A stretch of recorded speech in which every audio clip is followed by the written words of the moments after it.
అందరూ తరల ఉంచండి, కళ్ళు మూయండి, ప్రార్థన చేసుకుందాం. వాక్యం కొరకు. ప్రేమ స్వరూపి దయగల తండ్రి, నీకు స్తోత్రాలు. మరొక సమయాన్ని మాకు అనుగ్రహించారు. నీ ప్రియమైన బిడ్డల్ని కలుసుకునే అవకాశాన్ని మీరు మాకు ఏర్పాటు చేసినందుకు వందనాలయ్యా. ఈ దినాన్ని బట్టి, ఈ దినం అందిస్తున్న వర్తమానాన్ని బట్టి నీకు వందనాలయ్యా. ఎవరు వింటున్నారో వింటున్న ప్రతి వారిని మీరు దీవించి ఆశీర్వదించి వారిని ప్రోత్సాహపరిచి పరలోక స్వాస్థ్యాన్ని అనుగ్రహించమని మహాప్రభు నీ సన్నిధిని ప్రార్థిస్తున్నాను. నీవు నమ్మదగిన దేవుడువు, మనుషుల జీవితాలు అద్భుతాలు ప్రారంభించగలిగినవాడు. నీకు సాటి అయిన వాడు మరొకటి లేడు. దేవా, నీవు కార్యం జరపగా దాన్ని ఆపగా జరిగించగలిగిన వాడు గాని చేయగలిగిన వాడు గాని ఎవరు లేరు. మహాప్రభు పరిశుద్ధుడైన మా తండ్రి, నీకు స్తోత్రాలు. దేవా, ఈ దినమంతయు మీరు తోడైండండి. మీ కవికిట్లో మమ్మల్ని భద్రపరిచి ఈ వాక్యాన్ని వింటుండగా కృపను ఘనమైన కార్యం జరిగించి మహిమ పొందండి. యేసు నామాన అడుగుచున్నాను నా తండ్రి, ఆమేన్. ప్రియమైన దేవుని బిడలారా, కూడి వచ్చిన మీ అందరికీ కూడా నా హృదయపూర్వకమైన వందనాలు. దేవుని పరిశుద్ధ నామానికి మహిమ కలుగునుగాక. నా ప్రియమైన దేవుని ప్రజలారా, దేవుని వాక్యాన్ని మనం వినబోతున్నాం గనుక జాగ్రత్తగా దేవుని వాక్యాన్ని మీరు ఆలకించాలని ప్రభు పేరట నేను మిమ్మల్ని కోరుచున్నాను. మత్తయి సువార్తమానం 6వ అధ్యాయము 7వ వాక్య భాగాన్ని నేను చదువుతున్నాను, మీరు వినండి. ఆయన 12 శిష్యులను తన యొద్దకు పిలిచి వారిని ఇద్దరిద్దరునిగా పంపుచు అపవిత్రాత్మల మీద వారికి అధికారం ఇచ్చాను. బైబిల్లో మనం చదువుకున్నాం, ప్రభు అయిన యేసుక్రీస్తు ప్రభులు వారు తన దగ్గరున్న శిష్యుల్ని పిలిచి ఇద్దరిద్దరుగా చేసి అపవిత్ర ఆత్మను వెళ్ళగొట్టుటకు అధికారం ఇచ్చును అని మార్కు సువార్తమానంలో మనం చదువుతున్నాం. మత్తయి సువార్తమానం 10వ అధ్యాయము 1 నుంచి 4 వాక్య భాగాలను చదువుకుంటే స్వస్థపరచుటకు, దెయ్యాల్ని వెళ్ళగొట్టుటకు, వారికి ప్రకటించుటకు దేవుడు యేసుక్రీస్తు వారికి అధికారమును అనుగ్రహించినట్లుగా రాయబడి ఉంది. నా ప్రియమైన దేవుని జనాంగమా, దేవుని బిడలారా, ప్రభు అయిన యేసుక్రీస్తు ప్రభులు వారు ఇద్దరిద్దరుగా చేసి నశించిపోతున్న ఇశ్రాయేలు కొరకు, లేకపోతే వారి రక్షణ కొరకు, వారికి సువార్తని అందచేయుటకు కొరకు, నశించిపోతున్న ప్రతి వ్యక్తి రక్షింపబడాలని ఉద్దేశించిన యేసుక్రీస్తు ఇద్దరిద్దరుగా జత చేసి వారిని నశించిపోతున్న ఇశ్రాయేలు వారి యొద్దకు పంపినట్లుగా బైబిల్లో చూడగలుగుతున్నాం. నా ప్రియమైన దేవుని జనాంగమా, ఒక్కసారి మీరు ఆలోచించండి. అవి దెయ్యపు శక్తులైన, అపవిత్ర ఆత్మలైన, స్వస్థపరచుట అయినా, ఏ కార్యమైనా చేయగలిగిన సమర్థులుగా వారికి అధికారాన్నిచ్చి ఇశ్రాయేలు యొక్క రక్షణ కొరకు, క్షేమాభివృద్ధి కొరకు పంపినట్లుగా ఈ లేఖనాల్లో మనం చదువుతున్నాం. అది మార్కు సువార్తమానమైన, మత్తయి సువార్తమానమైన ఈ రాయబడ్డ వాస్తవాన్ని గనక మనం జాగ్రత్తగా పరిశీలన చేయగలిగితే ఇద్దరిద్దరుగా ఆయన పంపినట్లుగా రాయబడి. అలాగే అపోస్తుల కార్యాలు 13వ అధ్యాయము 2వ వాక్య భాగాన్ని గనుక మనం చదువుకున్నట్లయితే అక్కడ కూడా ఒక లేఖన సత్యాన్ని మనం గ్రహించవచ్చు. వారు ప్రభువుని సేవించుచు ఉపవాసము చేయుచుండగా పరిశుద్ధాత్మ నేను బర్నబాను సౌలును పిలిచిన పని కొరకు వారిని నాకు ప్రత్యక్షపరచుడని వారితో చెప్పాను. అంతటా వారు ఉపవాసం ఉండి ప్రార్థన చేసి వారి మీద చేతులుంచి వారిని పంపారు. మనం అక్కడ అపోస్తుల్ని యేసుక్రీస్తు పంపినట్లుగా చదివేము, చెప్పుకున్నాం. ఇప్పుడు అపోస్తుల కార్యాలు యేసుక్రీస్తు చనిపోయి సమాధి చేయబడి 3వ దినాన తిరిగి లేపబడి తర్వాత జరిగిన సంగతిని మనం చదువుకున్నాం. ఆయన ఇక్కడ లేడు, ఆరోహణమై తండ్రి దగ్గరికి వెళ్ళిన తర్వాత జరిగిన వాస్తవాన్ని మనం ఇక్కడ చెప్పుకుంటున్నాం. ఇక్కడ బర్నబా సౌలు ప్లస్ పౌలుగా మారినప్పుడు, సౌలుగా ఉన్నప్పుడు సౌలు పేరు ఇక్కడ రాయబడి ఉంది. పౌలు పేరే సౌలుగా రాయబడి ఉంది. నా ప్రియమైన దేవుని జనాంగమ్మ, వారు ప్రవక్తలు బోధకులు కలిసి ప్రార్థన చేయుచుండగా పరిశుద్ధాత్ముడు బర్నబాను గురించి లేకపోతే సౌలు లేకపోతే పౌలు గురించి అక్కడ మాట్లాడినట్లుగా రాయబడి ఉంది. పరిశుద్ధాత్ముడు మాట్లాడుతున్నప్పుడు వారిని ప్రత్యక్షపరిచి వారి గురించి, వారి చేసే సేవ గురించి, వారి విధానాల గురించి, వారి ఉపవాసం ఉండి ప్రార్థన చేసి వారి మీద చేతులు ఉంచి వారిని పంపునట్లుగా బైబిల్లో చూడగలుగుతాం. ఈ బర్నబా పౌలు అనబడిన వాళ్ళు అన్యజనులకి వాక్యము బోధించడానికి, సేవ చేయడానికి, అద్భుతాలు, స్వస్థతలు, మహత్కార్యాలు జరపడానికి పరిశుద్ధాత్ముడు ఇక్కడ అధికారం ఇచ్చినట్లుగా చూడగలుగుతున్నాం. అక్కడ ప్రభు అయిన యేసుక్రీస్తు ప్రభులు వారు అధికారమును ఇస్తే ఇద్దరికి, ఇక్కడ ఇద్దరికి పరిశుద్ధాత్ముడు ఇక్కడ అధికారమును అనుగ్రహించాడు. నా ప్రియమైన సహోదరులారా, వారు ఇజ్రాయేల్లో నశించిపోతున్న వారి కొరకు, సేవ కొరకు అధికారమును పొందితే దైవజనుడైన పౌలు బర్నబా అన్యజనులకు సువార్త ప్రకటించుటకు, వాక్యమును ప్రకటించుటకు, దేవుని కార్యములు చేయుటకు అధికారము పొంది ఉన్నారు పరిశుద్ధాత్ముని ద్వారా.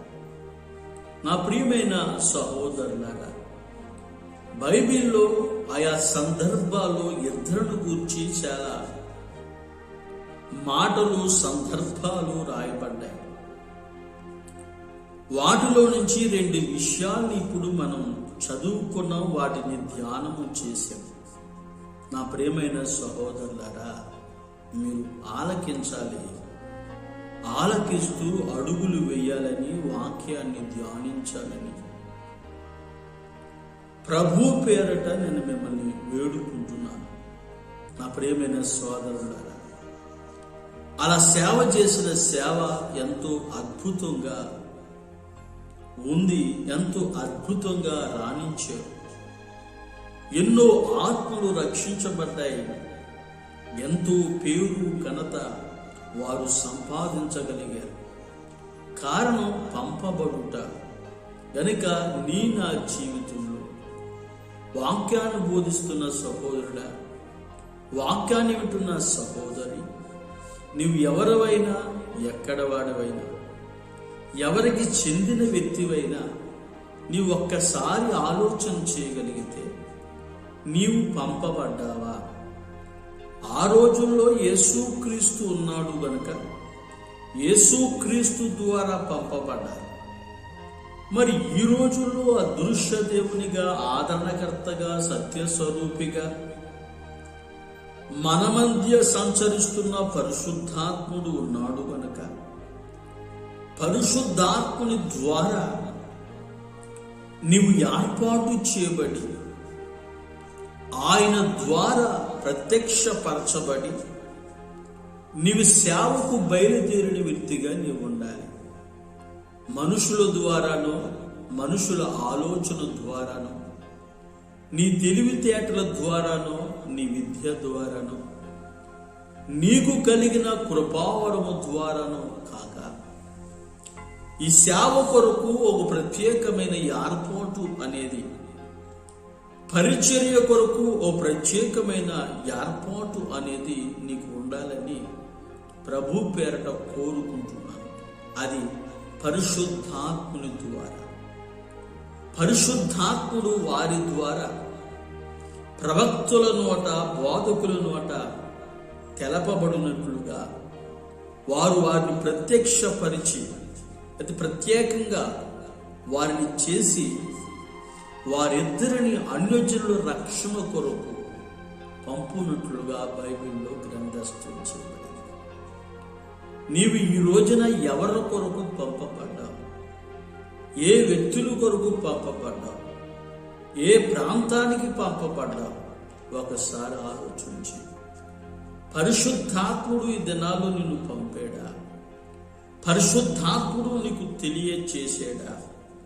పరిశుద్ధాత్ముడు నీతో మాట్లాడా అన్న విషయాన్ని నీకు ఇప్పటికే ఒక స్పష్టత వచ్చిందని నేను కోరుకుంటున్నాను.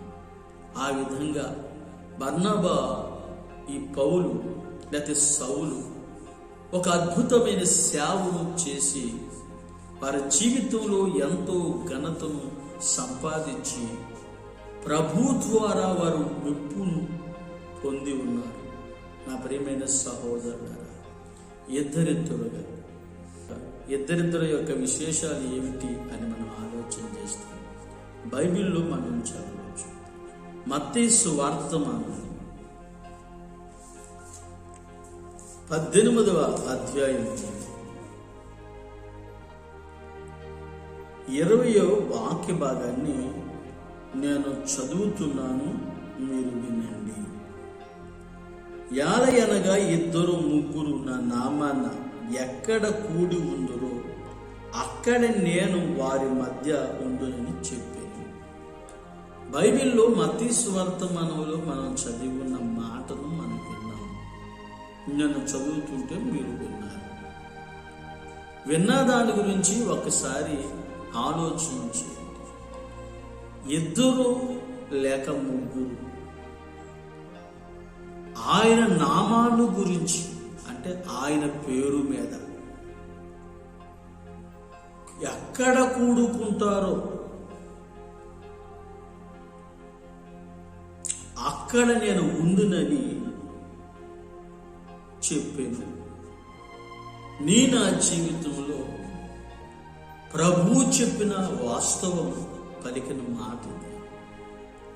2 లేక 3 మీరు కూడుకుంటే ఆ కూడుకున్న వారి మధ్యలో నేను ఉంటాను అని ప్రభు చెప్తున్నాను. అంటే ప్రభువును గురించి, లేకపోతే ప్రభు సందేశమును గురించి, ప్రభు మార్గమును గురించి, ప్రభు పరిచర్య గురించి, ఆయన నామములో ఉంచబడిన ఆ కార్యక్రమాల్లో ఆయన నామాన్ని గనక, అంటే ఆయన పేరు మీద గనక మనం ఏకీభవించి కూడుకుంటే ఆయన మనతో పాటుగా ఆయన మన మధ్య ఉంటాను అని ప్రభు చెప్తున్నారు. మత్తయి సువార్తమానం 18వ అధ్యాయం 16వ వాక్యం. అతడు వినిన ఎడల 2-3 సాక్షుల నోట ప్రతి మాట స్థిరపరచబడినట్లు అని రాయబడింది. వెంటనే మనకి జ్ఞాపకం వచ్చే విషయం ఏమిటి? వెంటనే మనకి ధర్మశాస్త్ర సంబంధమైన యొక్క బైబిల్ అనేది మనకి జ్ఞాపకం వస్తుంది. ఒక వ్యక్తికి మరణ శిక్ష విధించాలి, శిక్ష అర్హునిగా చేయాలి అనుకుంటే ఒక్కని మాట చెల్లదు, ఇద్దరు మాట కావాలి, లేకపోతే ముగ్గురు మాట కావాలి.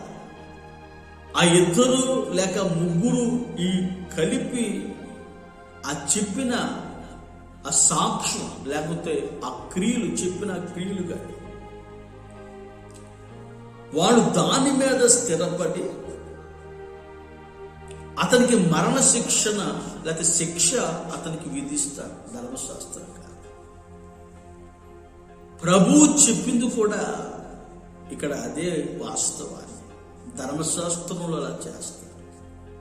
అయితే ఇక్కడ ఇద్దరు ముగ్గురు ఎక్కడ కూడి ఉంటారు ఆయన నామాన్ని, వారి మధ్య యేసుక్రీస్తు. ఇద్దరు ముగ్గురు లేకపోతే ఇద్దరు కలిసి చెప్తే ఒకరికి శిక్ష విధిస్తారు. ఇద్దరు ఉండాలి, ఒక్కడి మాట చెల్లుపడాలి. అలాగే ఇద్దరు ముగ్గురుగా ఆయన నామాన గనక మీరు కూడి ఉంటే, ఆయన నామాన గనక మీరు కూడి ఉంటే మీతో కూడా లేకపోతే మీ మధ్య ఆయన ఉంటాడు.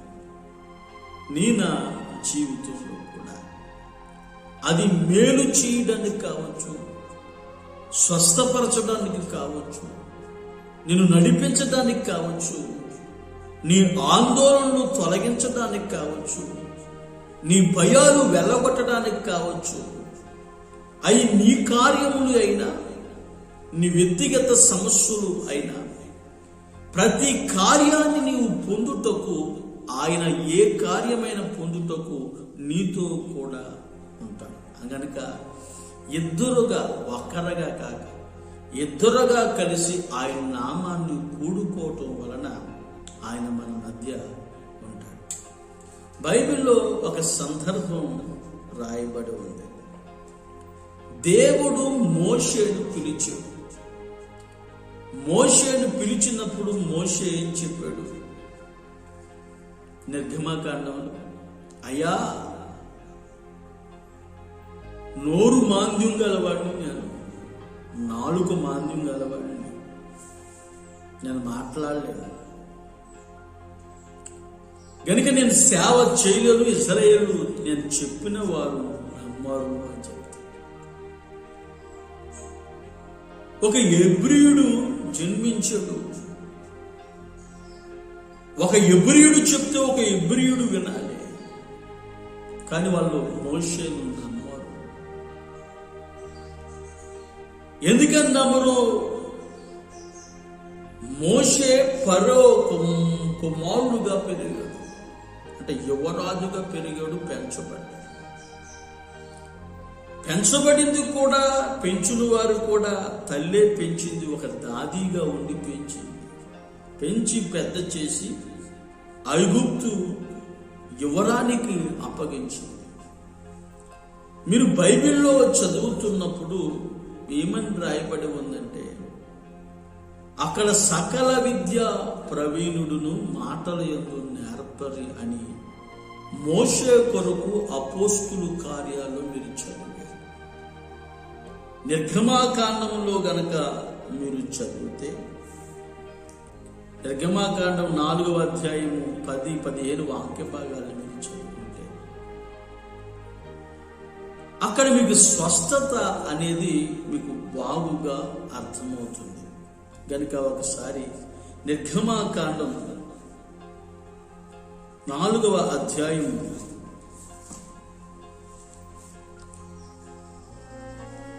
10వ వాక్య భాగాన్ని నేను చదువుతున్నాను, చివరి మాటల్ని ఆలకించాను. నిర్గమాకాండం 4వ అధ్యాయం 10వ వాక్యం. అప్పుడు మోషే, ప్రభువా, ఇంతకు మునుపైనను నీవు నీ దాసునితో మాట్లాడినప్పటి నుండి నైనను నేను మాటల నేర్పరిని కాను, నేను నోటి మాంద్యము, నా నాలుక మాంద్యం గలవాడినని యెహోవాతో చెప్పాలి. అలాగే అపోస్తుల కార్యాలు 7వ అధ్యాయం 22వ వాక్య భాగాన్ని కూడా మనం ఒక్కసారి చదువుకుని దేవుని వాక్యాన్ని విందాం. 7:22 మోషే ఐగుప్తుల సకల విద్యలను అభ్యాసించి మాటల యందును కార్యముల యందును ప్రవీణుడై ఉండేది. బైబిల్లో మనం చదువుకున్నాం. అక్కడ మోషే ఏమంటాడంటే, నాకు నోరు మాంద్యం, నాకు నాలుగు మాంద్యం గలవాడు గనుక వాళ్ళు నన్ను నమ్మరు, నువ్వు పంపితే. నిర్గమాకాండంలోనే రాయబడింది అన్నమాట. నన్ను నమ్మరు, నా నోరు మాంద్యము, నా నాలుక మాంద్యం గనుక వాళ్ళు నమ్మరు. ఇక్కడ అపోస్తుల కార్యాలు 7వ అధ్యాయం 22లో మనం చదివితే, అతడు మాటల యందు ప్రవీణుడు, సకల విద్య ప్రవీణుడు అని రాయబడి. మాటల యందును కార్యముల యందును అతడు ప్రవీణుడై ఉండేది. నా జీవితంలో కూడా నోటి మాంద్యము అంటే అర్థం ఏంటి? నాలుక మాంద్యం. ఇతడు ఐగుప్తి యువరాణి లేకపోతే యువరాజుగా పెంచబడ్డాడు కనుక ఇతనికి ఎబ్రీ లాంగ్వేజ్ను గురించిన స్పష్టత అనేది మోషేకు లేదు. నాలుగు తెలియదు, నోరు సహకరించు.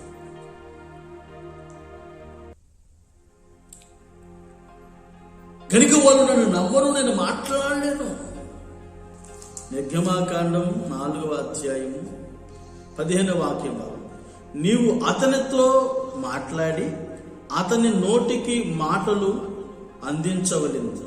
నేను నీ నోటికి అతని నోటికి తోడైండి మీరు చేయవలసిన దాన్ని మీకు బోధించెదను.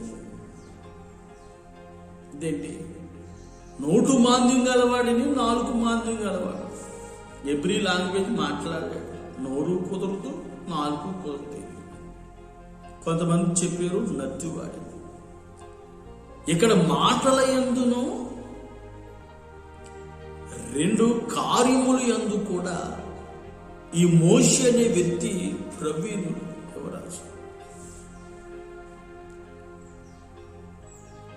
ఈ మోషేకి ఈ ఎబ్రీ లాంగ్వేజ్ ను గురించిన మాటలు అనేవి సరిగ్గా స్పష్టంగా పలకలేడు. ఆ స్పష్టత లేనందున దేవుడు ఏం చేశాడు అంటే,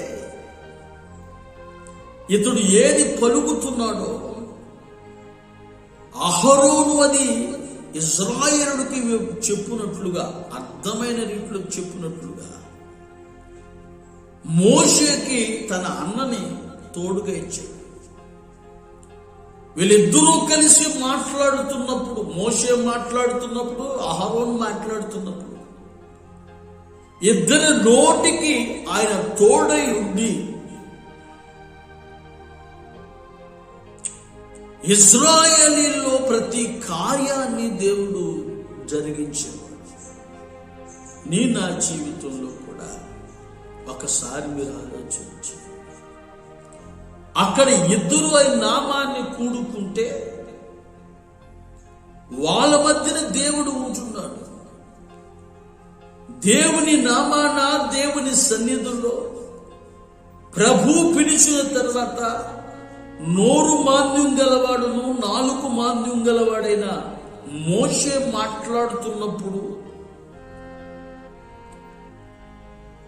అతని నోటి మాటలకి, ఈ అహరోను నోటి మాటలకి దేవుడు తోడై ఉండి ప్రజలకు అర్థమవునట్లుగా, ప్రజలు ఆ మాటలు అంగీకరించి నమ్మి విశ్వసించినట్లుగా దేవుడు ఐగుప్తు దేశమందు ఓ గొప్ప కార్యాన్ని చేయగలిగాడు. కారణం ఏమిటంటే ఇద్దరు ద్వారా. ఈ ఇద్దరు ఏకీభవించారు. ఇద్దరు ప్రభు సన్నిధిలో ఉన్నారు. దేవుడు వారితో కూడా ఉన్నాడు. వారు మాట్లాడుతున్నప్పుడు ఇశ్రాయేలులో ఒక నమ్మకం అనేది వచ్చింది.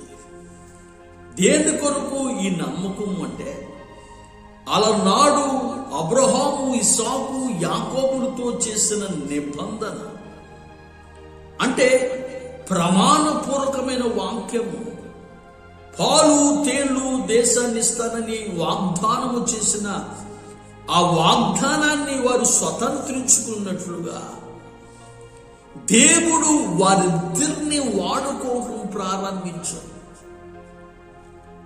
మోషే మాట్లాడటం, అహరోను చెప్పటం, ఇలా చెప్పటం వల్ల అతని నోటికి అహరోను నోటికి తోడైండి ఇశ్రాయేలీల్లో ఒక నమ్మకాన్ని తీసుకుని వచ్చి అబ్రహాము, ఇస్సాకులు, యాకోబులతో చేసిన నిబంధన వారి జీవితంలో నెరవేర్చడానికి ప్రభు ఇష్టపడ్డాడు. కనుక నా జీవితంలో కూడా ఆ విధంగా ప్రమాణపూర్వకమైన వాక్యము కొరకు దేవుడు వారిద్దరిని వాడుకున్నప్పుడు ఇంచుమించుగా బానిసత్వం దాసులుగా జీవిస్తున్న లక్షల మంది ప్రజలకి ఒక మార్పు అనేది వారి బోధ ద్వారా వచ్చింది. ఇంకా చెప్పాలంటే మొట్టమొదటి ట్రాన్స్లేషన్ ఇక్కడే ప్రారంభమైంది. నా ప్రియమైన సహోదరు, తర్జుమా ఇక్కడే ప్రారంభం. అనేక మందికి నమ్మకం వచ్చింది. ఆ ప్రమాణపూర్వకమైన వాక్యము ఇశ్రాయేలీల్లో నెరవేర్చబడటానికి వీళ్ళిద్దరి యొక్క బోధ, వీళ్ళు చెప్పిన మాటలు వారి నమ్మటం వలన 40 సంవత్సరములు వారి నడిచారు. దేని కొరకు తెలుసా? దేవుడు వారితో చేసిన ప్రమాణపూర్వకమైన వాక్యం కొరకు. ఎర్ర సముద్రమే ఎదురైంది. వారికి అగ్నిస్తంభమే, మేఘస్తంభమే దేవుడు ఉన్నారు. మారా మధురంగా మార్చబడింది. బండ నుండి నీళ్లు రప్పించారు. ఇంకా చెప్పాలంటే ఆకాశం నుండి మన్నాను వారి కొరకు కురిపించబడింది. 1, 2 ఈ 40 సంవత్సరములు వారు మాట్లాడిన మాటలు, దేవుడు వారికి బోధించిన ఆ ఉపదేశమును ఇశ్రాయేలుకు బోధించడం ద్వారా 40 సంవత్సరములు ఎర్ర సముద్రపు మార్గమున ప్రయాణము చేసి దేవుడిచ్చిన ఆ ప్రమాణపూర్వకమైన వాక్యాన్ని నెరవేర్చుటకు మోషే ద్వారా, అహరోను ద్వారా పరుగులు తీశారు. ఎందుకంటే ఇశ్రాయేలుడికి జాన స్థలము కూడా స్వాస్థ్యముగా పురుగులేదు. లేదు. కారణం ఏమిటి అంటే వాళ్ళ పితరులు చేసిన చిన్న అవిధేయత వలన, లేకపోతే ఒక పాపం వలన, కునుగుపాటు వలన 400 ఏళ్ళు బానిసలుగా జీవించారు. 430 సంవత్సరాలు అక్కడ ఉంటే 30 సంవత్సరాలు మాత్రమే ఇశ్రాయేలు సుఖాన్ని అనుభవించారు. 400 ఏళ్ళు కూడా ఎట్టి పనులు చేయవలసిన ఏర్పాటు వాళ్ళకి వచ్చింది. నా ప్రియమైన సహోదరులారా, మీరు ఆలకించండి. ఈ రోజున చాలా మంది అనుకుంటున్నారు, విశ్వసిస్తే పిల్లకి పెళ్ళైపోతుంది, విశ్వసిస్తే ఇల్లు కట్టబడుతుంది, విశ్వసిస్తే అప్పులు పోతున్నాయి, విశ్వసిస్తే గుడ్డువాడు చూపు పొందాడు, విశ్వసిస్తే బలహీనమైన పాదాలు కలిగిన వాడు లేచి నడిచాడు. ఇవన్నీ మనం చెప్పుకున్నాం, ఇవన్నీ జరిగాయి. కానీ ఇశ్రాయేలీలు అడిగి కోరుకున్న కార్యాలు జరిగాయి, అడగని కార్యాలు కూడా జరిగాయి. కారణం ఏమిటి అంటే వీళ్ళిద్దరి ద్వారా, అంటే మోషే ద్వారా, అహరోను ద్వారా దేవుడు తన మాటల్ని ఇశ్రాయేలుకు తెలియచేసినప్పుడు, లేకపోతే బోధించినప్పుడు, వాటిని వీళ్ళు వివరించినప్పుడు, వారిలోనికి నమ్మకం వచ్చినప్పుడు వీళ్ళ ద్వారా వీళ్ళకి అద్భుతాలు జరగడం ప్రారంభించింది. వారు చూస్తుండగానే దేవుని మహిమ కనిపించేది. వారు చూస్తుండగానే ఎర్ర సముద్రం పాయలేదు. వారు చూస్తుండగానే మన్నా కురిపించబడేది. వారు చూస్తుండగానే పుర్రెళ్ళు వచ్చే. వాళ్ళు చూస్తుండగానే, ప్రతి కార్యాన్ని వాళ్ళు చూస్తుండగానే దేవుడు జరుపుకుంటూ ఆయనను ఇస్తానన్న దేశాన్ని స్వాస్థ్యంగా అప్పగించేంత వరకు ఆయన కార్యాలు చేస్తూనే ఉన్నారు. కారణం ఏమిటి అంటే మోషే, అహరోను అనే ఈ ఇద్దరి ద్వారా ప్రభు ఇశ్రాయేలీయులు వారికి స్వాస్థ్యముగా ప్రమాణపూర్వకమైన వాక్యాన్ని దేవుడు స్థిరపరిచాడు. నా ప్రియమైన సహోదరులారా, మీరు దేవుని వాక్యాన్ని వినండి. దేవుని వాక్యానుసారంగా మీరు జీవించండి. దేవుని వాక్యముతో మీరు స్థిరపడి ఉండండి. దేవుడు నీతో నిబంధన చేశాడా? దేవుడు నీతో వాగ్దానం చేశాడా? నీకు ప్రవచనము చెప్పబడిందా? దర్శనాల ద్వారా ప్రభు మాట్లాడినా, కళల ద్వారా నీతో మాట్లాడినా, ఓ దైవ సేవకుని ముఖాంతంలోంచి నీతో మాట్లాడినా, నువ్వు వాక్యాన్ని బట్టి, ఆయన ఇస్తున్న ఆ యొక్క ఉపదేశమును బట్టి, ఆయన చెప్తున్న ఆ సత్యాన్ని బట్టి నీ మనసును మార్చుకుని ఇశ్రాయేలు వలె నమ్మి నడవగలిగితే, దేవుడు ఏ దర్శనాన్ని ఇచ్చాడో, దేవుడు ఏ కళనిచ్చాడో, దేవుడు నీకు ఏ మార్గముని ఏర్పాటు చేశాడు, దేవుడు ఏం చెప్పాడో అది నీ జీవితంలో, నీ పిల్లల జీవితంలో దేవుడు నెరవేరుస్తాడు. చాలా మంది ఏమనుకున్నారంటే, ఆ తరం వారు పోలేదని. ఆ తరం వారు పోకపోయినా వారు వంశానికి దేవుడు ఒక గొప్ప ఆశీర్వాదాన్ని ప్రభు అనుగ్రహించాడు. నా జీవితంలో మందిరానికి వచ్చి, దేవుని సభలోకి వచ్చి, లేదా దేవుని యొక్క వాక్యాన్ని వినటానికి వచ్చి, దేవుని విశ్వాసగా బ్రతుకుతున్న నీ జీవితంలో, వాక్యం ద్వారా నడిపించబడుతున్న నీ జీవితంలో నాకు ఆశీర్వాదం లేదే, సమృద్ధిగా ఉన్నాను, సమృద్ధిగా తింటున్నాను, లోటు లేదు, కావలసినంత ఇస్తున్నాను, ఎక్కువ లేదు తక్కువ లేదు నువ్వు అనుకున్నా, నీ తరములో అది జరగకపోయినా దేవుడిచ్చిన వాక్యము అది నీ వెనకటి తరములో, అంటే నీ పిల్లల తరములో, వారి పిల్లల తరములో, తరతరములు ఉంటున్నట్లుగా ఎవరైతే వాక్యాన్ని అంగీకరిస్తారో, ఎవరైతే వాక్యం చెప్పినట్లుగా చేస్తారో, ఎవరైతే ఆయన మాటలు యందు ఇశ్రాయేలు వలె నమ్మకం ఉంచుతారో, వారి జీవితంలో వారి తరతరములు కూడా దేవుడు స్వాస్థ్యముగా ప్రభు ఇస్తాడు. వారికి దేశాన్ని ఇచ్చాడు, వారికి స్వాస్థ్యాన్ని ఇచ్చాడు. ఇంకా మనం చెప్పాలి అనుకుంటే, పితరులతో చేయబడిన ఆ వాగ్దానాన్ని నెరవేర్చడానికి మోషే, అహరోనులు పూనుకున్నారు. నా జీవితంలో కూడా ఆ ఇద్దరి ద్వారా అట్లాంటి గొప్ప కార్యాన్ని ప్రభు ఇశ్రాయేలు జీవితంలో నెరవేర్చి, ఆ ప్రమాణపూర్వకమైన ఆ నిబంధనను, ఆ ప్రమాణపూర్వకమైన ఆ వాక్యమును నెరవేర్చి ఇశ్రాయేలీయుల్ని నిజంగా వారిద్దరూ సంతృప్తి పరిచారు అని మనం చెప్పాలి. రెండో విషయాన్ని కూడా నేను చెప్తాను, ఎందుకంటే క్లుప్తంగా చెప్పాలని క్లుప్తంగా చెప్తున్నాను. రెండో విషయాన్ని మనం చదువుకుందాం. లోకాసు సువార్త మనం 9వ అధ్యాయము 33వ వాక్య భాగాన్ని మనం చదువుకుందాం.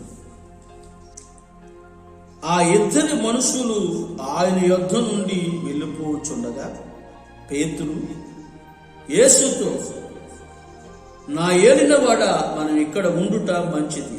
నీకొకటియు, మోషేకొకటియు, ఏలియాకొకటియు 3 పర్ణశాలలు మేము కట్టుదుమని తాను చెప్పినది తాను ఎరుగకయే చెప్పాను.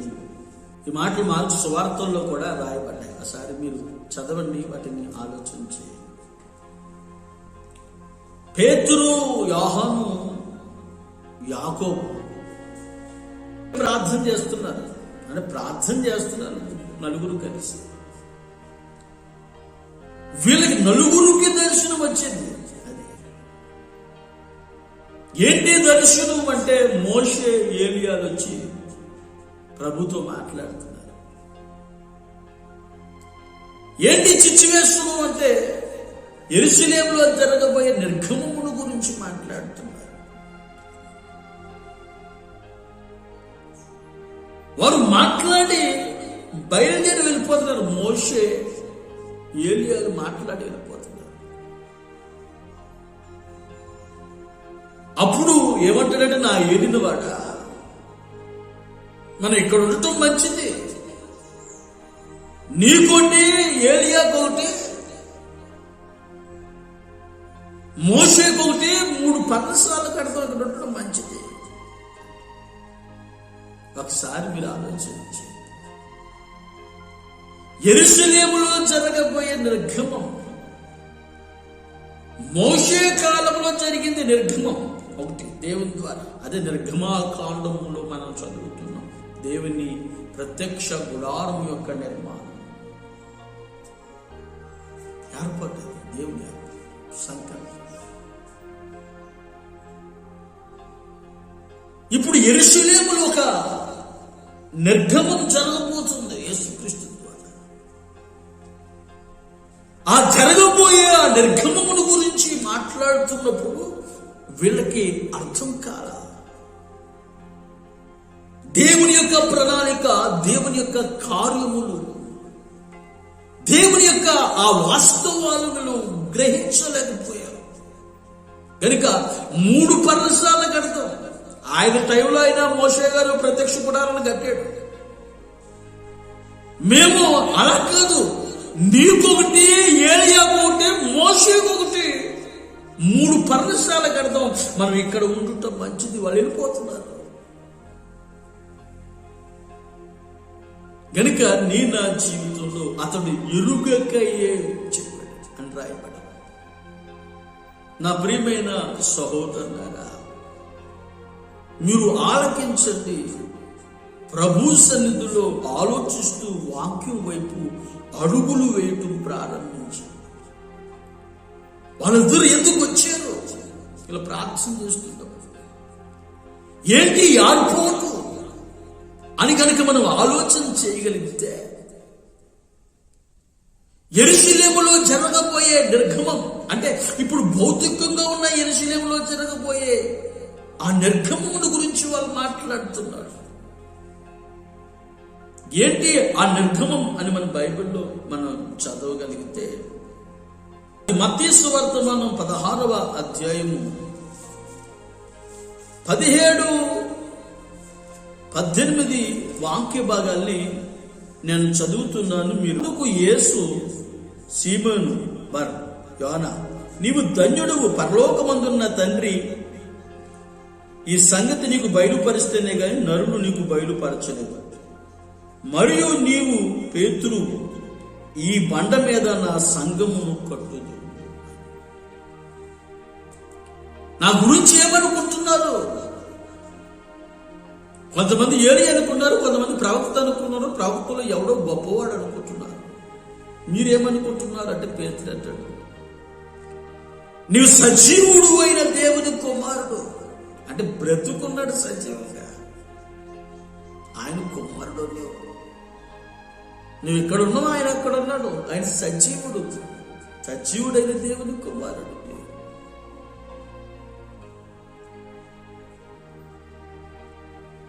ఈ బండ మీద నా సంఘమును కట్టుదు.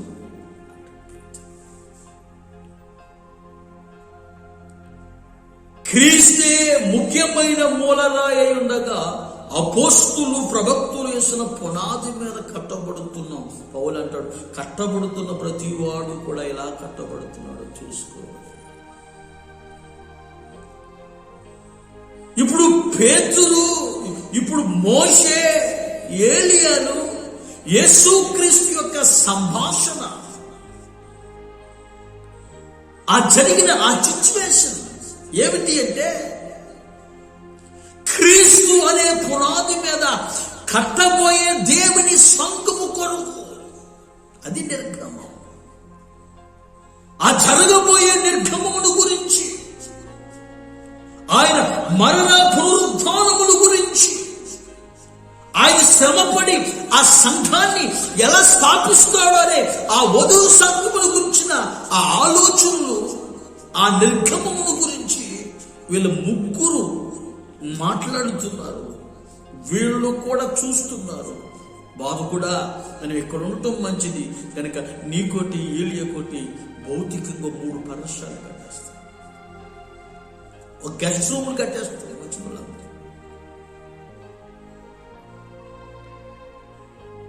ఇక్కడ బస చేయడం మనకు మంచిది. తెలియకే వారు చెప్పుచున్నారు కనుక యెరూషలేములో జరగబోయే ఆ వధువు సంఘం గురించిన ఆ నిర్గమం, ఆ ఏర్పాటు గురించిన ఆ ప్రణాళికల గురించి మోషే, ఏలియాలు వీరిని దర్శించారు. యేసుక్రీస్తుతో మాట్లాడటం ప్రారంభించారు. అలా అన్నప్పుడు ఆకాశంలో నుంచి ఒక శబ్దం వినబడుతుంది. ఈయన నా ప్రియ కుమారుడు, ఈయన మాట మీరు వినండి.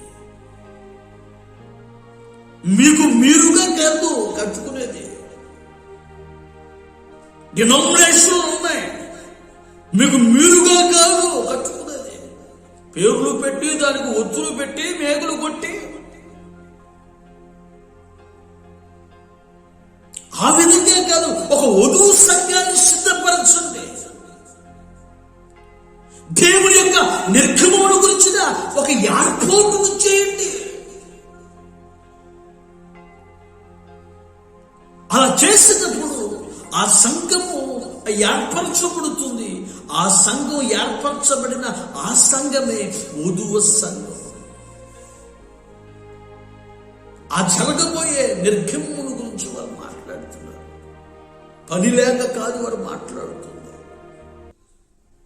ఏదో సరదాగా కాదు మాట్లాడుతుంది. సంఘ ప్రమాణము కొరకు, లేకపోతే సంఘము కొరకు, సంఘములో జరగబోయే కార్యాల కొరకు ఆయన ప్రణాళికని ఏ విధంగా మార్చబోతున్నాడు అన్న విషయాన్ని వారు మాట్లాడారు. ఆ విధంగా పేతురు ఆ సంఘానికి ఒక కాపరిగా, లేదా ఓ సంఘాన్ని వాళ్ళు స్థాపించారు. ఆ సంఘాన్ని స్థాపించారు. ఆ సంఘ ఏర్పాటు ఇప్పుడు వరకు ప్రతి చోట, ప్రతి దేశంలో జరుగుతూనే ఉంది. రకరకాల డినామినేషన్లుగా ఉన్నాయి. ఎన్ని డినామినేషన్లుగా ఉన్నా, ఎన్ని పేర్లుగా ఉన్నా, వారిలో లేక ఆ సంఘంలో, ఆ మందిరంలో, లేకపోతే ఆ సహవాసంలో, ఆ డినామినేషన్లో ప్రభువు నమ్ముకుని బాప్తిసం పొంది, పరిశుద్ధాత్మను పొంది, దేవుని వాక్యాన్ని అంగీకరించి వీళ్ళంతా కూడా క్రీస్తు సంఘముగా, లేకపోతే వధువ సంఘముగా ఉన్నవాళ్ళు దీన్నే, ఈ ఏర్పాటు కొరకే, ఈ నిర్గమమును కొరకే వాళ్ళు మోషే, ఏలియాలు యేసు క్రీస్తుతో మాట్లాడటం జరిగింది. వారిని నీ నా జీవితంలో నా ప్రియమైన సహోదరులారా ఒకసారి మీరు ఆలకించండి.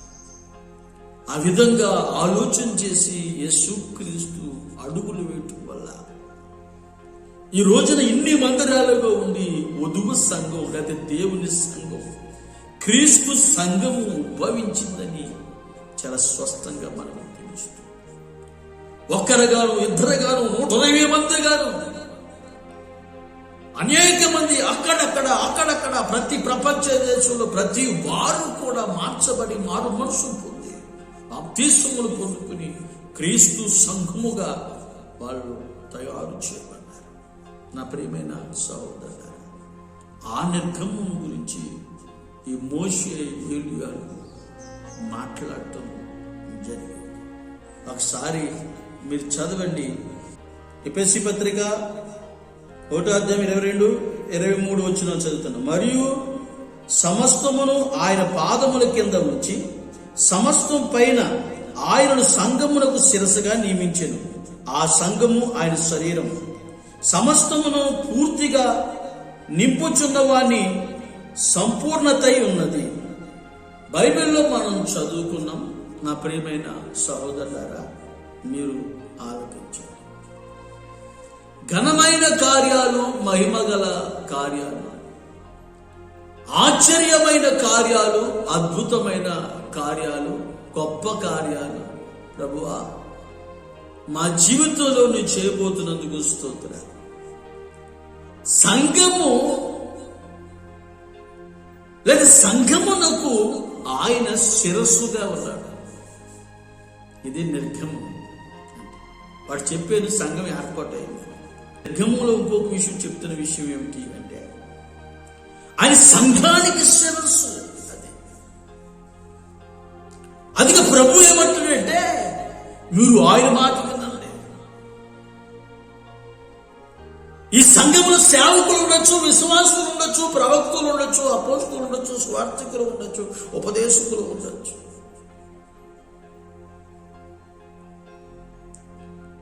ఎంతమంది ఉన్నా వీళ్ళు సంపూర్ణమై ఉంటారు ఈ సంఘంలో.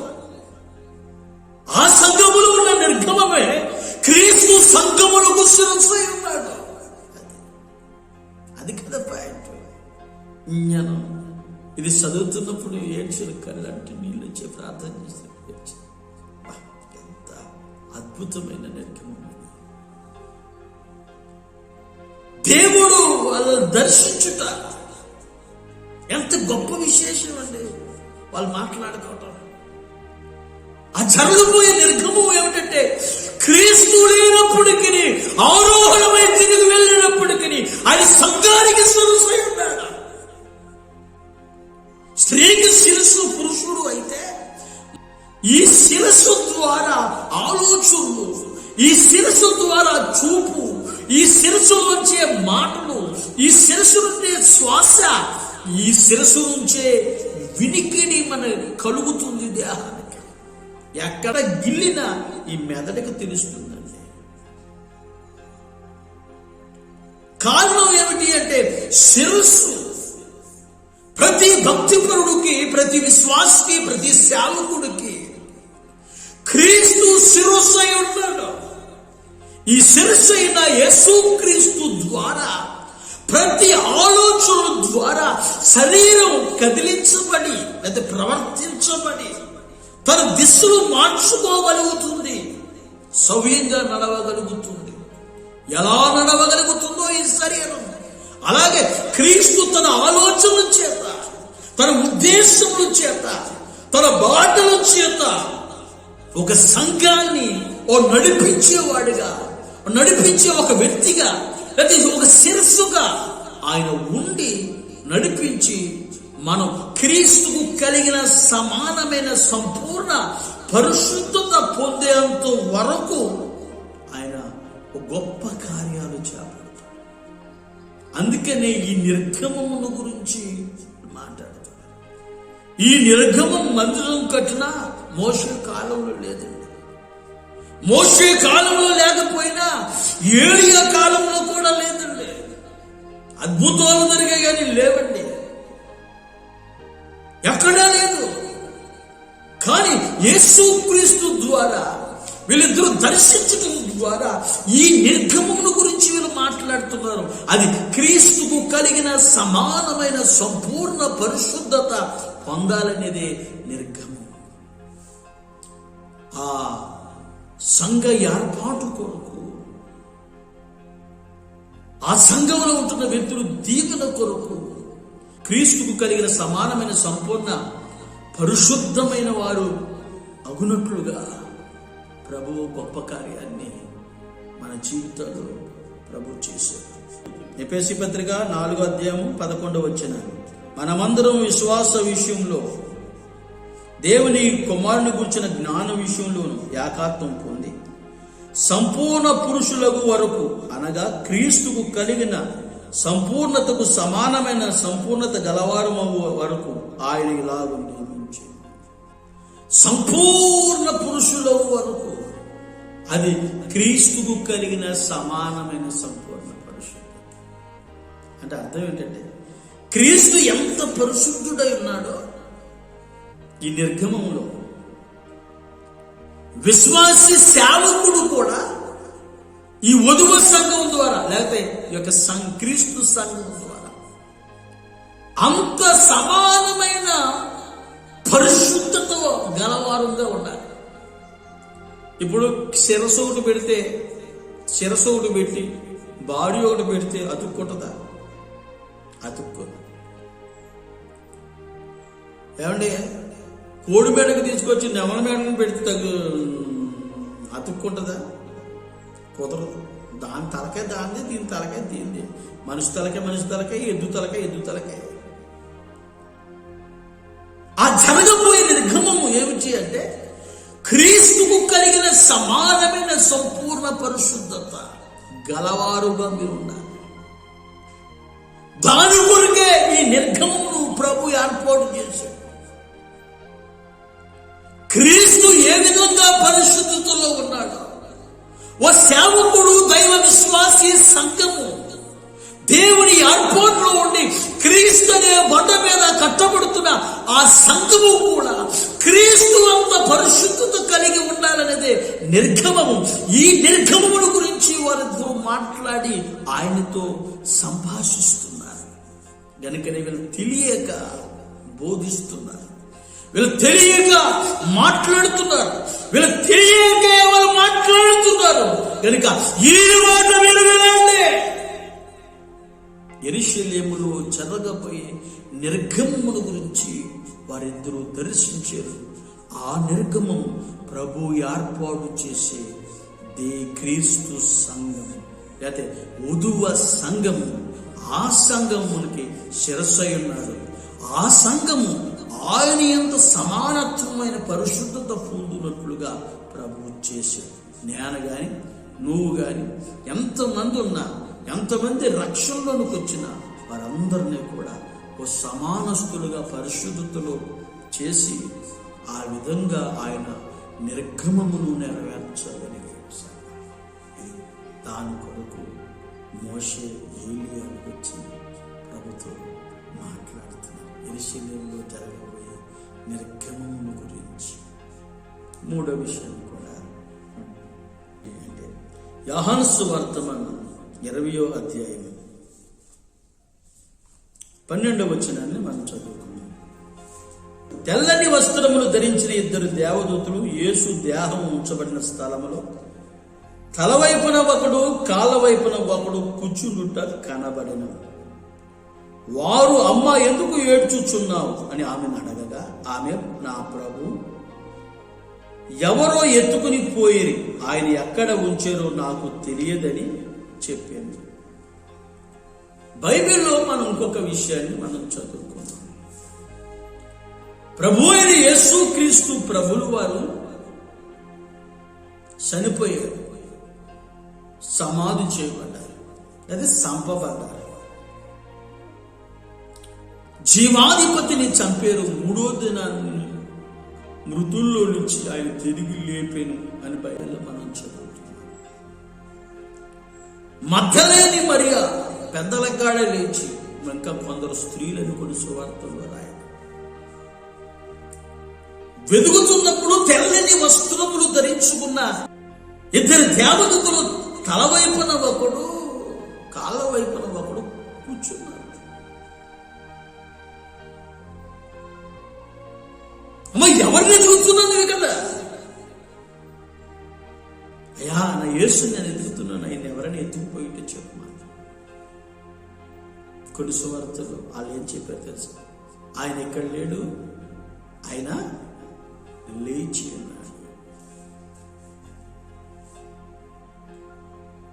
దేవదూతలే చెప్పారు. శిష్యుడికి 3 సార్లు ఆయన చెప్పాడు, నేను మరణిస్తాను, 3వ దినాన్ని తిరిగి లేస్తాను. కుమార్ చెప్పాడు. మగ్దలేని మరియ సమాధిలోనికి చూస్తున్నప్పుడు ఆ యొక్క దేవదూతలు కూర్చుండుట చూచింది. ఆ చెప్తున్నాడు, ఆయన ఇక్కడ లేడు, ఆయన లేచి ఉన్నాడు. ఆయన చెప్పినట్లుగానే లేచి ఉన్నాడు.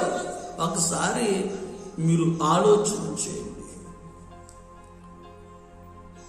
దేవదూతలు అక్కడ వచ్చి ఆ కూర్చున్న సందర్భం ఎందుకు వచ్చింది?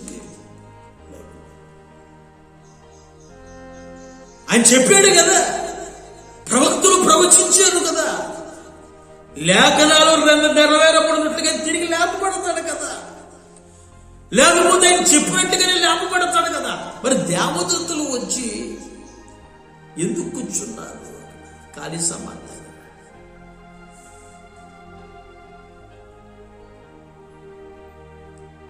అంటే మొట్టమొదట దేవదూతలు ఆయన తిరిగి లేచాడనే ఒక శుభవార్తను వారు ప్రచురించడానికి వాళ్ళు అక్కడ ఉన్నారా? మరి దేనికి ఉంటారు వాళ్ళు?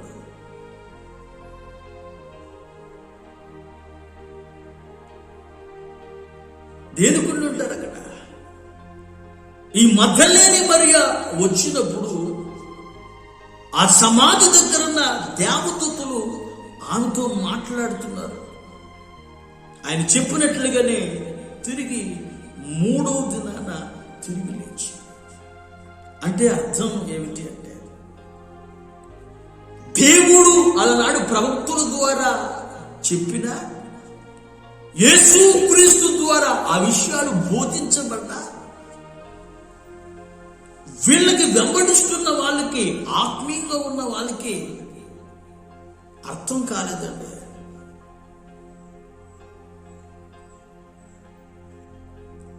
కనుక దేవదూతల ద్వారా ఆ వాక్యం, అంటే ప్రమాణపూర్వకమైన ఆ వాక్యము దేవుడు స్థిరపరుస్తున్నాడు. ఇది నెరవేర్చబడింది. ఎప్పుడో ఏమైనా ప్రవచించాడు క్రీస్తు పూర్వం. క్రీస్తు లేనప్పుడు, అపోస్తలులు పుట్టినప్పుడు ప్రవచించాడు. కానీ పేతురు కొత్త నిబంధనలో ఏం చెప్తున్నాడంటే, అలనాడు ఏవేల ద్వారా చెప్పబడిన ఆ వాక్యము, ఆ ప్రవచనము నెరవేర్చాడు అని చెప్తున్నాడు. ప్రవచనం చెప్పబడ్డప్పుడు లేడు పేతురు. ప్రవచనం చెప్పబడ్డప్పుడు పేతురు విన్నవాడు కాడు. ఈ చదువుకుని ఇతను పేతురు చెప్తున్నాడు. అలనాడు పరిశుద్ధాత్మ కొరకు చెప్పబడింది. అది నెరవేర్చాడు ఇక్కడ అని చెప్తున్నాడు. ఏమేమి ప్రవచించింది నెరవేర్చాడు అని చెప్తున్నాడు. అంటే పేతురు ఆ ప్రవచనం యొక్క నెరవేర్పుని ప్రజలకి చెప్పడానికి నిలబడ్డాడు. ఇప్పుడు దేవదూతలు అంటే మనుషులు కాక, విన్నవారు కాక, ప్రవచించిన ఆ ప్రవక్తలు కాక, దేవుడు దాన్ని నెరవేర్చాడు, దాన్ని స్థిరపరిచాడు అనడానికి రుజువుగా, నెరవేర్పు జరిగిన దానికి గుర్తుగా వాళ్ళు వచ్చారు. గనుక నీ నా జీవితంలో కూడా ఇది జరగలేదు, అది జరగలేదు, ఎప్పుడు జరిగిస్తాడో, ఎప్పుడు జరగదో అని చాలా మందికి అనిపిస్తుంది. నీకు ఇచ్చిన ప్రవచనం కావచ్చు, దర్శనం కావచ్చు, వర్తమానం కావచ్చు, వాక్యం కావచ్చు, అది ఏ రూపంలో ఇచ్చినా, ఇది ఏ సందర్భంలో ఇచ్చినా, అది నువ్వు ఏ స్థలంలో దాన్ని నువ్వు సంపాదించినా, ఆ నెరవేరినప్పుడు ఆ సూచనలు అనేవి, అది ఆ సందర్భం అనేది ప్రభు చాలా పటిష్టముగా నీకు ఇస్తాడు. ఇది జరుగుతుంది, జరిగింది. ప్రారంభంలో ప్రవచనమే చెప్పారు క్రీస్తు లేపబడతాడు అని. యేసుక్రీస్తు మనకు చెప్పిన వారు మనుషులు నమ్మలేదు. ఇది నెరవేర్చాడు అని వారు ఒక సూచనగా వారికి తెలియచేయడానికి దేవుడు వారిని పంపించుడు. అంటే అర్థం ఏమిటంటే, ప్రజల్లో దేవుని వాక్యం పట్ల, దేవుని ప్రవచనం పట్ల, దేవుని దర్శనం పట్ల, లేదా దేవుని నిర్గమమును పట్ల వారికి నమ్మకం లేదు. కార్యం జరుగుతుంది, జరుగుతుంది చూస్తారు, ఆనందిస్తారు, సంతోషిస్తారు. బాగుపడ్డాడు, గుంటోడు బాగుపడ్డాడు, గుంటోడు బాగుపడ్డాడు, ఓత చేయగలవాడు బాగుపడ్డాడు, లాజరు తిరిగి లేపబడ్డాడు, చూసి ఆనందిస్తాడు.